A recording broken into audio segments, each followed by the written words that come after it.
Muy bien, entonces, para concluir esta sección del metabolismo, pues, la última sesión empezamos a ver que los microorganismos de alguna manera se pueden comer los hidrocarburos, ¿sale? Los tienen que transformar primero a una serie de compuestos, ya sea catecol o directamente a piruvato, y de esta manera, ¿qué sucede? Pues se incorporan a su metabolismo normal para poder producir energía. Es decir, los microorganismos empiezan a utilizar los hidrocarburos que son contaminantes de interés ambiental, que obviamente nosotros queremos que los quiten del ambiente, los empiezan a utilizar como fuentes de energía. Y también vimos que la forma, el mecanismo por el cual se degradan muchos de estos contaminantes que son los hidrocarburos, se le conoce como la beta-oxidación. La beta-oxidación, si ustedes lo investigaron, y yo espero que nadie se haya equivocado, pero casi siempre pasa, normalmente la encuentran enfocada al metabolismo de la mitocondria en humanos. Pues resulta que el metabolismo de los hidrocarburos a nivel molecular, bacteriano, es muy parecido a la degradación de los ácidos grasos y los lípidos. ¿Por qué? Químicamente como que se quieren parecer los hidrocarburos y los lípidos, ¿no? Entonces la ruta es muy similar. Entonces espero que hayan encontrado cómo se degradan los hidrocarburos mediante la beta-oxidación. Si se fijan, en su tarea seguramente les pareció una serie de ciclos donde continuamente se iban removiendo fragmentos de las moléculas más grandes hasta dejarlas muy pequeñitas y de esta manera las asimila la bacteria. ¿Sale? A eso se le conoce como la beta-oxidación. Es un nombre muy general. De hecho, nosotros los seres humanos realizamos beta-oxidación, pero la usamos para la degradación de los lípidos. ¿Sale? Entonces, lo que compete ver el día de hoy es, viendo la estructura química de los hidrocarburos, vamos a ver su potencial relativo entre comillas, de biodegradación. ¿Por qué decimos relativo? Porque aquí intervienen otros factores como los factores ambientales. No va a ser lo mismo remediar un hidrocarburo monoaromático en el suelo que en el agua, a temperatura ambiente o con frío, ¿sale? Entonces, eso es importante que lo sepamos, ¿no? Pero de manera muy general, sabemos que los más biodegradables son los monoaromáticos, seguido de los alcanos de cadena lineal, y terminando con los poliaromáticos, que son increíblemente difíciles de biodegradar. ¿Por qué? Ya habíamos dicho que cada una de estas líneas representa un enlace covalente entre dos carbonos, ¿cierto? Entonces los enlaces covalentes son increíblemente duros, increíblemente recalcitrantes. Entonces los microorganismos necesitan una enzima para romper cada uno de esos enlaces covalentes. Ahora, a esta pequeña gráfica la nombramos el desarrollo en armonía. Es cómo se ve el crecimiento graficado de las bacterias contra el tiempo. Entonces, aquí nosotros vemos en el eje de las Y la concentración y en el eje de las X el tiempo. Entonces, conforme pasa el tiempo, van a empezar a fluctuar estos valores. El primero de ellos que vamos a analizar son las células y el dióxido de carbono. Entonces, me refiero a las células bacterianas. Conforme aumenta la concentración del contaminante, lo que buscamos es que las bacterias, la población bacteriana vaya creciendo, vaya para arriba. Y obviamente la producción de dióxido de carbono va a seguir aumentando. Estamos suponiendo que estas son bacterias, son aerobias. Entonces, ¿cómo aumentan las bacterias aerobias? La concentración de oxígeno empieza a caer. Pero vean esto, luego se vuelve a elevar. ¿Por qué? Porque las células en un punto se detienen, se acaban el hidrocarburo y empiezan a morir o se empiezan a caer. Aparte, los hidrocarburos tienen la particularidad de que secuestran el oxígeno, crean ambientes anaerobios. Y si se va acabando el hidrocarburo, el petróleo, lo que sea, pues va a tender a aumentar el oxígeno, ¿no? Aparte, la fuente de carbono y de energía, es decir, los hidrocarburos, pues como se la están comiendo las células, pues va a empezar a bajar. Entonces, estas gráficas, así como de campana gaussiana, son las clásicas gráficas que siempre vamos a ver de crecimiento microbiano. Entonces, esto es lo que siempre se busca con la bioremediación. Ahora, algunos de ustedes seguramente ya se dio cuenta de esto. En algún punto se van a acabar la fuente de carbón y la energía, ¿cierto? Porque pues la materia no se crea ni se destruye, solamente se transforma. Entonces, cuando se acaben, como en una caja de Petri que tú la dejas ahí con los microbios, se va a secar y se van a morir las bacterias, lo mismo va a pasar con las fuentes de carbono. Y esto es muy importante para la bioremediación, porque luego la gente piensa que las bacterias se van a hacer zombies o se van a comer el mundo o qué sé yo. Las células bacterianas, una vez que terminen su chamba, pues desafortunadamente se van a morir. Entonces, van a limpiar el contaminante, se lo van a comer y después se van a morir, ¿sale? Y esto es muy bueno, ¿por qué? Porque es un proceso eco-friendly, amigable con el ambiente. ¿Por qué? Porque no depende de los químicos, ¿sale? No depende de otras sustancias ni de mecanismos muy elegantes que puedan de alguna manera alterar los ecosistemas. Simplemente son bacterias, como hay bacterias en todos lados, que nacen, crecen, se reproducen y cuando terminan de hacer su chamba de comerse los hidrocarburos, pues se mueren, ¿sale? A fin de cuentas, lo que se busca con la bioremediación es que el suelo o el agua o el ecosistema en cuestión que esté contaminado vuelva a recuperar su vocación natural, ¿sale? Esto es muy, muy importante que como ingenieros en procesos ambientales lo sepan. ¿Por qué? Porque luego los mexicanos, y específicamente los políticos, piensan que sembrar árboles es reforestar, piensan que sembrar árboles es bioremediar, piensan que sembrar árboles a lo estúpido es cuidar el medio ambiente, y no. Entonces, aquí tenemos una serie de fotografías que estuvieron contaminadas con algún hidrocarburo, específicamente con diésel, y vemos cómo eventualmente después del tratamiento con bacterias, poco a poquito van creciendo las plantas del tipo matorral, que son las plantas que vivían en ese lugar. Entonces, de los errores más comunes que suceden en todos lados, no solamente en México, es que la gente, sobre todo las compañías que causan los derrames o estos problemas de contaminación, lo que busquen inmediatamente para, no sé, favorecer y tener una buena imagen ante la opinión pública es sembrar plantas a lo estúpido. Entonces, esto en ocasiones es hasta contraproducente. ¿Por qué? Porque las plantas no se comen los hidrocarburos. Entonces, una de dos, van a estar ahí viviendo un rato estresadas las plantas y van a terminar por morirse, o esas plantas lo que van a hacer es alterar el equilibrio dinámico del ecosistema porque puede que no sean plantas nativas, puede que esas plantas en vez de transformar el desecho, lo que hagan es que lo expulsen a la atmósfera y pues ahora tenemos contaminado el aire también. Entonces, esa es la razón del por qué siempre, siempre, siempre, si tenemos un suelo desértico, tenemos que apostarle a que ese suelo siga siendo desértico. Si tenemos un suelo de tipo boscoso, tiene que volver a ser un suelo boscoso, ¿vale?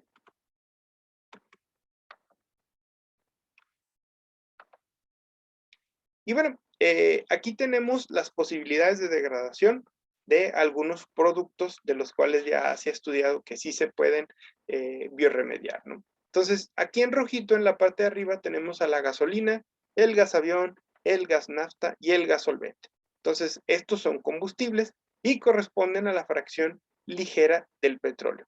Las posibilidades de biodegradación de estas cosas son muy buenas, son alrededor del 90%, aunque se dan naturalmente perdidas por la volatilización.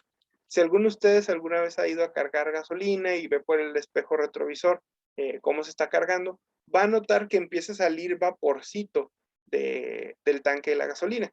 ¿Por qué? Porque la gasolina está configurada para tener muchos hidrocarburos que se volatilicen rápidamente para que puedan ser más fácilmente explosivos dentro de un motor de combustión interna. Entonces, en ese sentido, pues muchas veces pensamos que tenemos microbios muy buenos para bioremediar estas cosas y la realidad es que no, sino que simplemente se evapora, se volatiliza.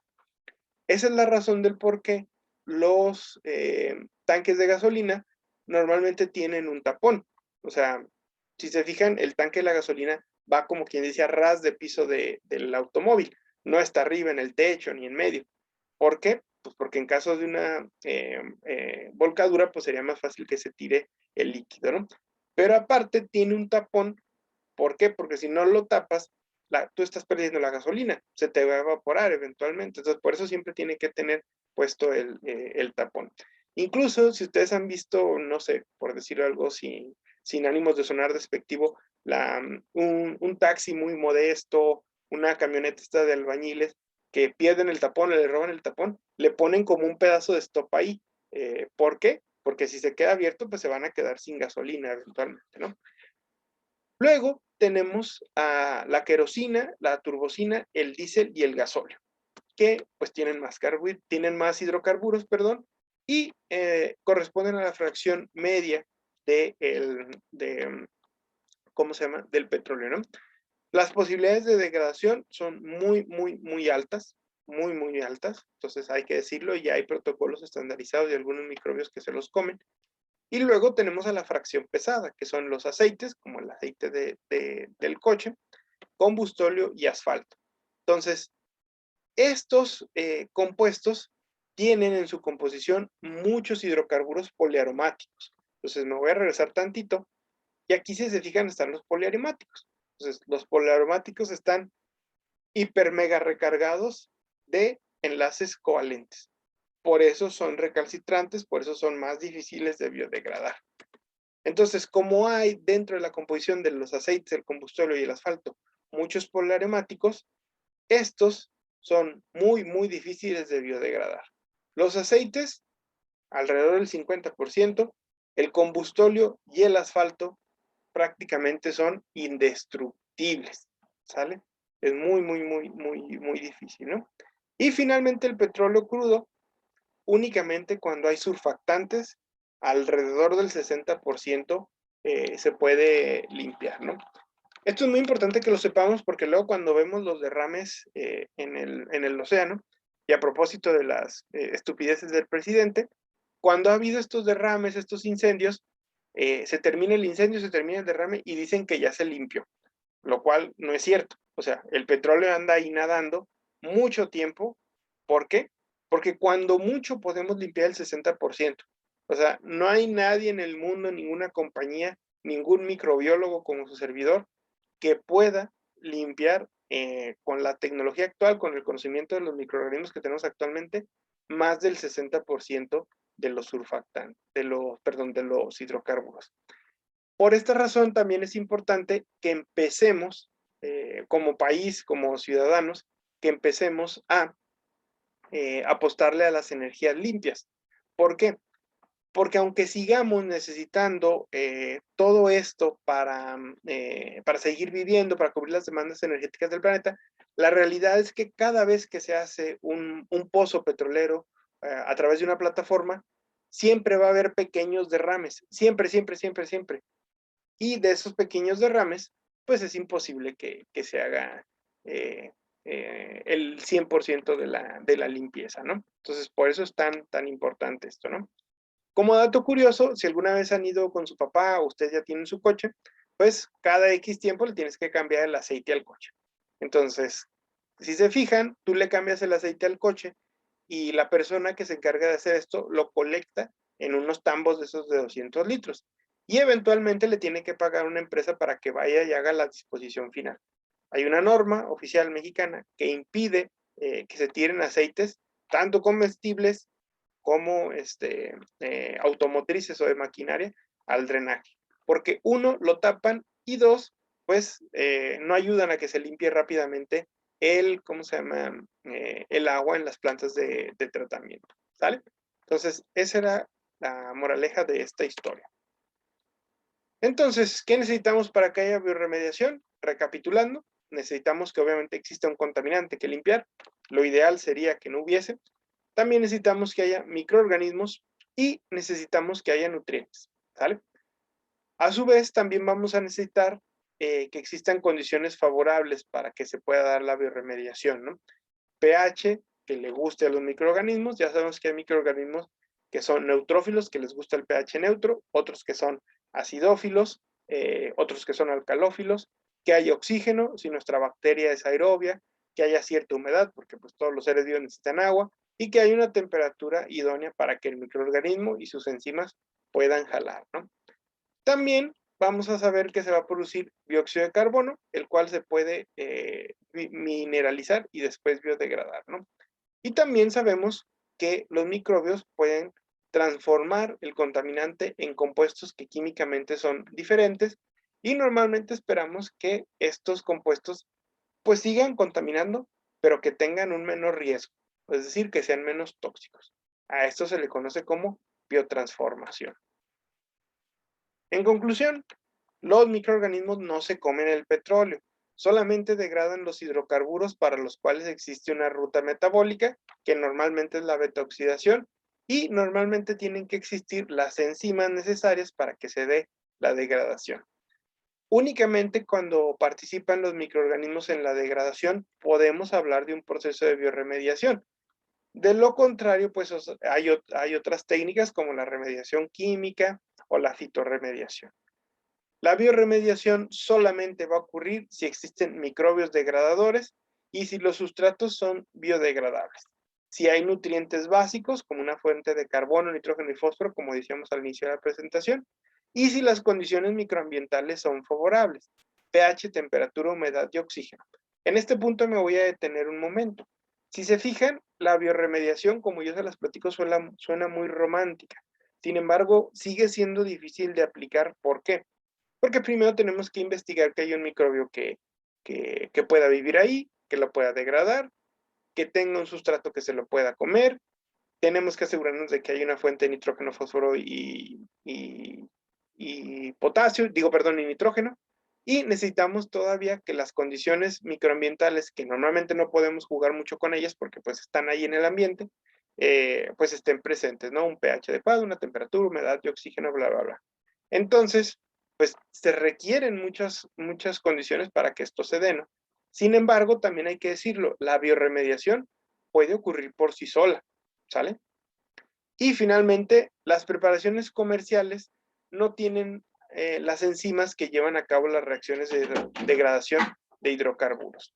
Es muy importante que esto ustedes lo sepan. Para ciertos hidrocarburos, para ciertos compuestos tóxicos, ya existe el aislado de alguna enzima que funciona. Pero normalmente cuando hablamos de un problema de contaminación, llámese de metales pesados o de hidrocarburos, hablamos de mezclas muy complejas. Entonces, las preparaciones comerciales sirven únicamente para contaminaciones muy puntuales, muy particulares y de un solo contaminante, ¿no? Y bueno, aquí tenemos algunos ejemplos que les pueden llegar a servir para su trabajo, ¿no? Entonces, tenemos aquí la respiración anaerobia. Entonces, tenemos algunas cosas que se pueden llegar a producir por fermentación. Aquí tenemos Saccharomyces cerevisiae y todos sus primos, una cosa tan hermosa. ¿Por qué? Porque pues esta bacteria produce alcohol etílico y dióxido de carbono, súper buenísima para hacer los vinos y la cerveza, ¿no? Luego tenemos Streptococcus y Lactobacillus que producen ácido láctico, súper buenísimas para producir yogures, derivados lácteos, los llamados búlgaros, etcétera, etcétera. Tenemos a Propionobacterium, que hace el ácido propiónico y el ácido acético, que se encuentra presente en el vinagre. También tenemos Escherichia coli, que hace de todo. Escherichia coli, que vive en nuestras pancitas, es una bacteria facultativa. Si hay oxígeno, respira. Si no hay, le vale y se pone a fermentar. Luego tenemos Enterobacter, que cuando anda de malas también nos puede causar diarrea. Y una de las más peligrosísimas, Clostridium. Clostridium es el agente causal de las conocidas como, ¿cómo se llaman? Ay, se me fue el nombre, gangrenas gaseosas. Si se fijan, cuando a una persona se hace una herida, pues te dice el médico que tienes que ir a las curaciones. Esto es muy importante. ¿Por qué? Porque si no te están lavando la herida, se puede generar un ambiente anaerobio en tu piel y te da una gangrena gaseosa. ¿Sale? Ay, y tan. La frase del día es: la Tierra tiene lo suficiente para satisfacer las necesidades de todos, pero no las ambiciones de unos cuantos. Del primer punk de la historia, Mahatma Gandhi. Y muchas gracias por su atención. Entonces, aquí terminamos la parte 1 del metabolismo, ¿no?